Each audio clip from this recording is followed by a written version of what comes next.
ತಡರಾತ್ರಿ ನಂಜನಗೂಡು ತಾಯಿ ಮಕ್ಕಳ ಆಸ್ಪತ್ರೆಗೆ ಶಾಸಕ ದರ್ಶನ್ ದಿಢೀರ್ ಭೇಟಿ, ಪರಿಶೀಲನೆ. ನಂಜನಗೂಡು ಪಟ್ಟಣದಲ್ಲಿರುವ ಸರ್ಕಾರಿ ತಾಯಿ ಮಕ್ಕಳ ಆಸ್ಪತ್ರೆಗೆ ನಿನ್ನೆ ತಡರಾತ್ರಿ ನಂಜನಗೂಡು ಕ್ಷೇತ್ರದ ಶಾಸಕ ದರ್ಶನ್ ಧ್ರುವನಾರಾಯಣ್ ಅವರು ದಿಢೀರ್ ಭೇಟಿ ನೀಡಿ ಪರಿಶೀಲನೆ ನಡೆಸಿದ್ದಾರೆ.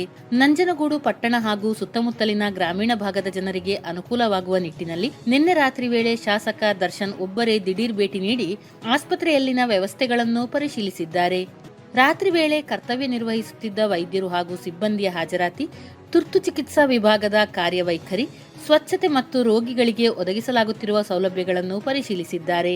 ಇದೇ ವೇಳೆ ರೋಗಿಗಳು ಹಾಗೂ ಅವರ ಸಂಬಂಧಿಕರೊಂದಿಗೆ ಮಾತುಕತೆ ನಡೆಸಿ ಚಿಕಿತ್ಸೆ, ಔಷಧಿ ಲಭ್ಯತೆ ಮತ್ತು ಮೂಲಭೂತ ಸೌಕರ್ಯಗಳ ಕುರಿತು ಮಾಹಿತಿ ಪಡೆದುಕೊಂಡರು. ಆಸ್ಪತ್ರೆಯಲ್ಲಿ ಚಿಕಿತ್ಸೆಗಾಗಿ ಆಗಮಿಸುವ ತಾಯಿ ಮತ್ತು ಮಕ್ಕಳಿಗೆ ಯಾವುದೇ ತೊಂದರೆ ಉಂಟಾಗದಂತೆ ಅಗತ್ಯ ಕ್ರಮಗಳನ್ನು ಕೈಗೊಳ್ಳುವಂತೆ ಸಂಬಂಧಿತ ಅಧಿಕಾರಿಗಳಿಗೆ ಸೂಚನೆ ನೀಡಿದ್ದು, ರಾತ್ರಿ ಸಮಯದಲ್ಲಿಯೂ ಸಮರ್ಪಕ ಸೇವೆ ಒದಗಿಸುವುದು ಅತ್ಯಂತ ಅಗತ್ಯ ಎಂದು ತಿಳಿಸಿದ್ದಾರೆ.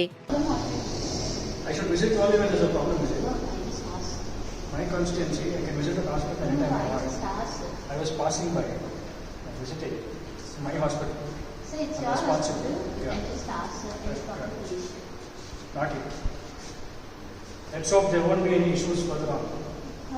Because we had complaints that in the night when patients come here, they're not receiving adequate service from the doctors or any faculty here. So last time I came here, it was in the afternoon.